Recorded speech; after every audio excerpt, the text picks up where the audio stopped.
it had to create everything. And this is found in many spiritual teachings. We are all one. It's also in the Christian perspective, we are all the sons of God. We all came from one source. So when you're wondering where religion came from, and this is the doctrine that we taught at the church. A long time ago, when we were monkeys roaming around the plains of Africa, looking for food, you look for animal droppings. What grows out of these droppings is the magic mushrooms. If you're a hungry monkey, you find some tasty looking mushrooms, you probably try them. At the lower doses, you get enhanced vision and hearing. This is not that you can see without your glasses, but that you see every leaf that's moving, you hear every sound that could happen. At the really high doses, because now you're a hungry monkey, so you might fill your belly with them, especially because fresh psilocybin mushrooms are really tasty.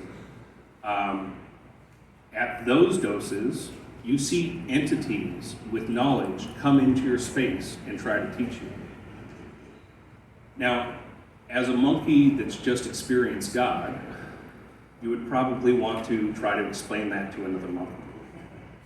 So what we talk about is that the origin of religion, the origin of human communication about things like what is God, and even art, geometric patterns, all of these we would have experienced by consuming a lot of mushrooms.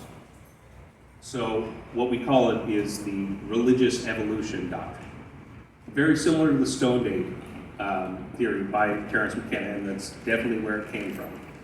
The Food of the Gods book is pretty much a Bible to us, but we look at it more as what would the monkeys have experienced? And what they would experience is things that can communicate to them regardless of what language they speak, with knowledge that can help them. In my case, the very first one was, you're breathing wrong. That's a fundamental piece of who and what we are. We do every second of every day, we breathe. But there is so much more knowledge out there. At this point, I've done somewhere between 20 to 25 high-dose ceremonies, which doing one of these is, for many people might be a once-in-a-lifetime event.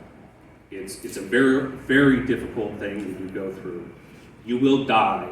Everything that you think of as a bad trip, you'll have to get past all of those. But when you're looking at what past prophets would have experienced, and either through the use of entheogenic plants or even just a natural release of DMT in their brain, going into these realms and meeting entities with knowledge they want to teach you and things for you to learn, in my opinion at least, is where pretty much all religions come from, at a certain point. And when you look at the war on drugs, which I've been fighting for years, and as many of you may know, our church was raided last year.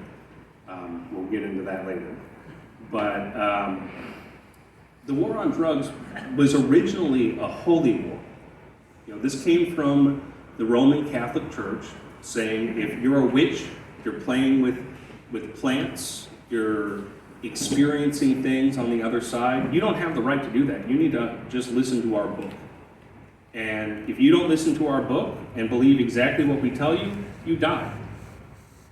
So prior to all that happening, the likelihood that there were many more people with natural evolutional traits that just randomly release a large amount of DMT in their brain, that's a real possibility. That still happens today. You don't see it as much. But it's because there was a genetic and cultural cleansing by the Roman Catholic Church. And that's not what's keeping the war going today, but that's where it all came from. This is a holy war that we're fighting. It shouldn't be, But when you also look at how the other side of the war, when I'm talking about that, it's all the police officers and different enforcement agencies, they look at this as it's a war and you're all evil people for consuming drugs. And that's not the Roman Catholic doctrine, but that's the new doctrine that every police officer, enforcement agent, that's what they know to be true. It isn't true. You're not a bad person if you do drugs. Even the worst drugs, I mean, heroin, if it's out of control, you need a doctor. You aren't a bad person. But that's the war on drugs. The other part that's a thing people don't understand as much is the more drug dealers there are, the more money these people can take from the drug dealers. So as far as police priority to end the war on drugs, you know, it's not that the government's going to get a cut of it. They actually get all the money already.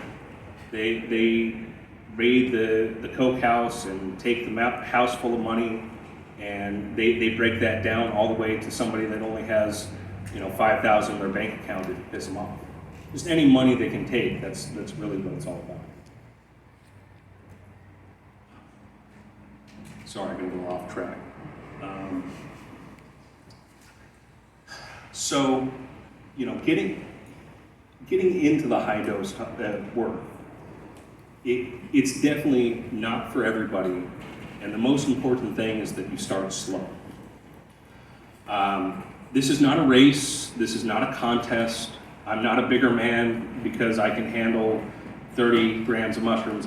I've shit my bed on this stuff, you know? I mean, it can be terrifying. I felt like I was trapped and never gonna come back. You know, it's not something you're necessarily proud of. In my case, I've come to understand that this is what I need to do with life. The mushrooms really helped me understand that. Before the church, and really before the mushrooms, I was pretty lost.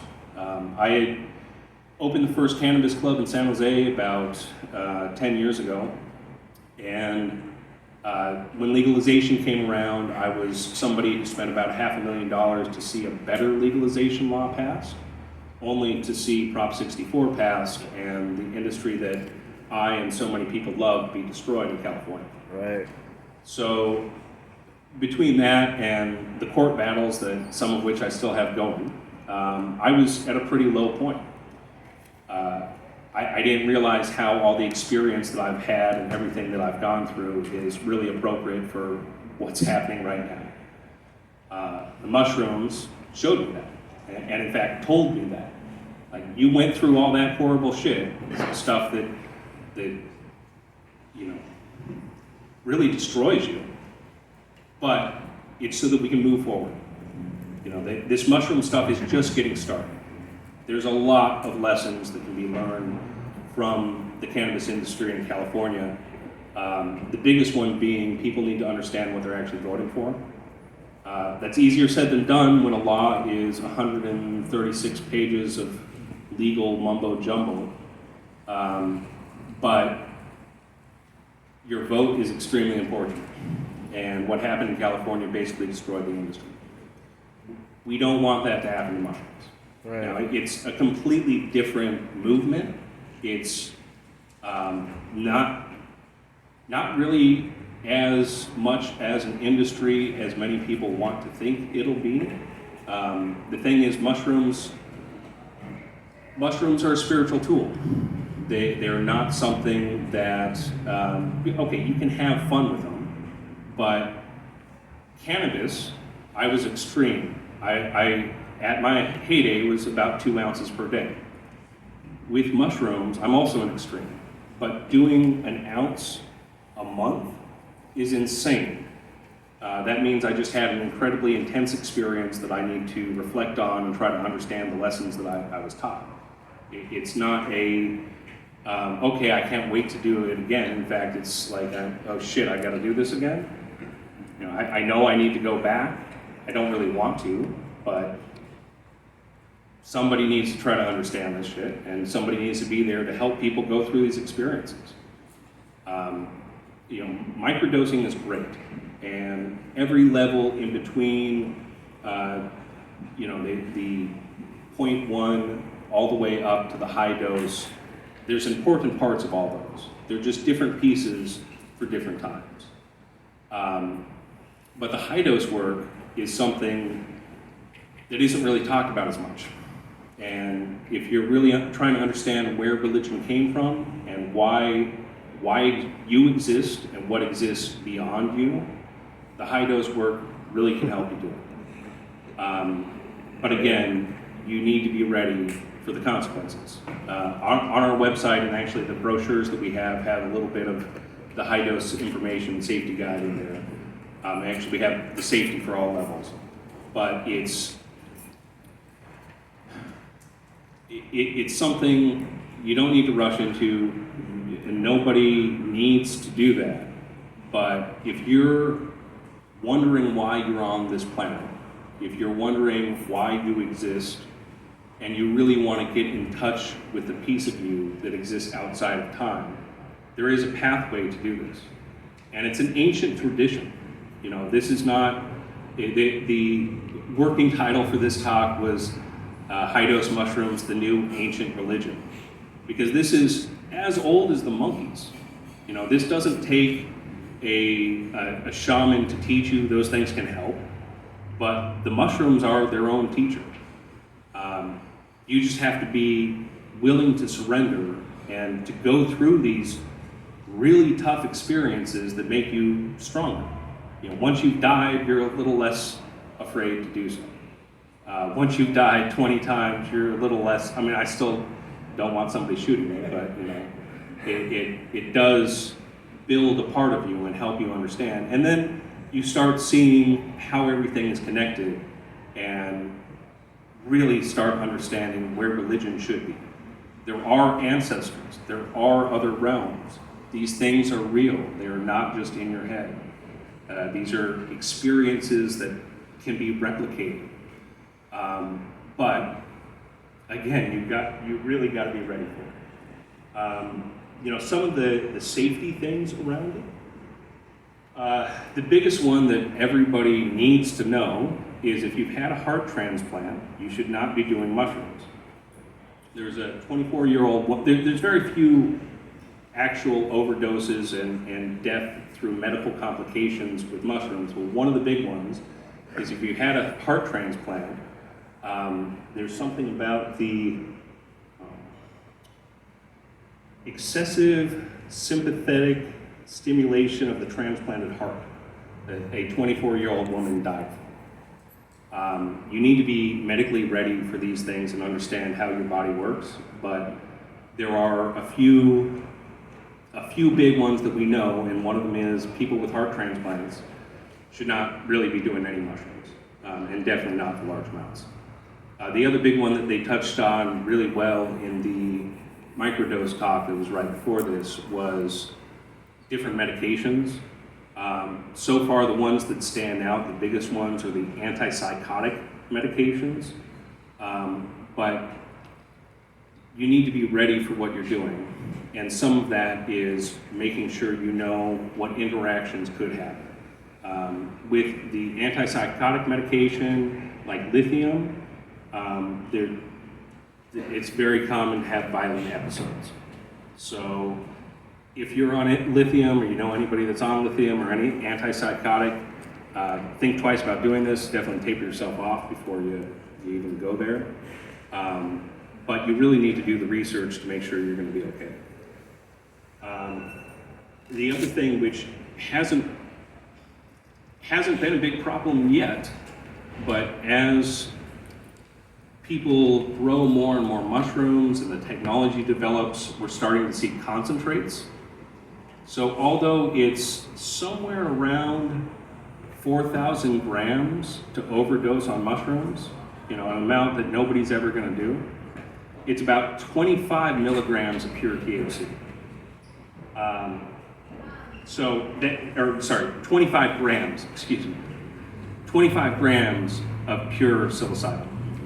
And again, this hasn't been a problem, but there is a potential of overdose. It's an extreme amount. But you got to be aware of what you're consuming, and as concentrates and capsules become a bigger thing, this is going to be something that you really need to pay attention to. You know, I touched on it a little bit as far as like if you see a demon or alien appear in your room, you need to be ready to deal with that.